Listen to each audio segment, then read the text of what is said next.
दोस्तों, किसी राजमहल के द्वार पर एक साधु आया और द्वारपाल से बोला कि भीतर जाकर अपने राजा से कह दो कि उनका भाई आया है।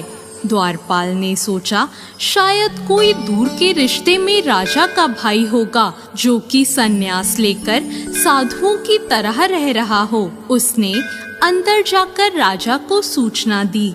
सूचना मिलने पर राजा मुस्कुराया और साधु को भीतर बुलाकर अपने पास बैठा लिया।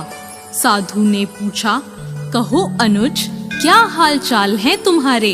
राजा ने कहा, मैं ठीक हूँ, आप कैसे हैं भैया? साधु ने कहा, जिस महल में मैं रहता था वह पुराना और जर्जर हो चुका है, कभी भी टूटकर गिर सकता है।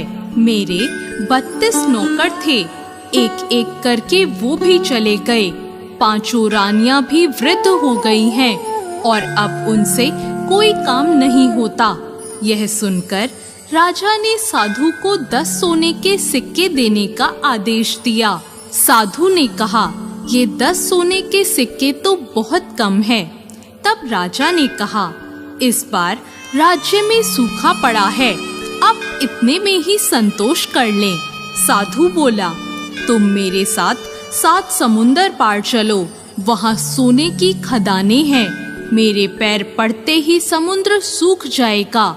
मेरे पैरों की शक्ति तो आप भी देख चुके हैं। अब राजा ने साधु को 100 सोने के सिक्के देने का आदेश दे दिया। 100 सोने के सिक्के लेकर साधु चला गया। साधु के जाने के बाद मंत्रियों ने आश्चर्य से पूछा, क्षमा करिएगा राजन, लेकिन जहाँ तक हम जानते हैं आपका तो कोई बड़ा भाई नहीं है, फिर आपने इस ठग को इतना इनाम क्यों दे दिया? राजा ने कहा, देखो मैं समझाता हूँ, भाग्य के 2 पहलू होते हैं, राजा और रंक। इस नाते उसने मुझे अपना भाई कहा। जर्जर महल से उसका आशय उसके बूढ़े शरीर से था।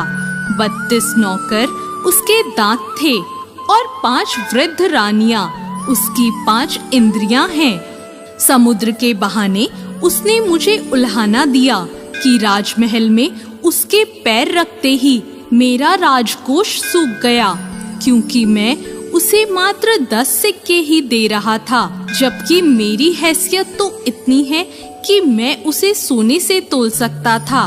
इसलिए उसकी बुद्धिमानी से प्रसन्न होकर मैंने उसे 100 सिक्के दिए और कल से मैं उसे अपना सलाहकार नियुक्त करूंगा। तो दोस्तों, कैसी लगी आपको आज की ये कहानी?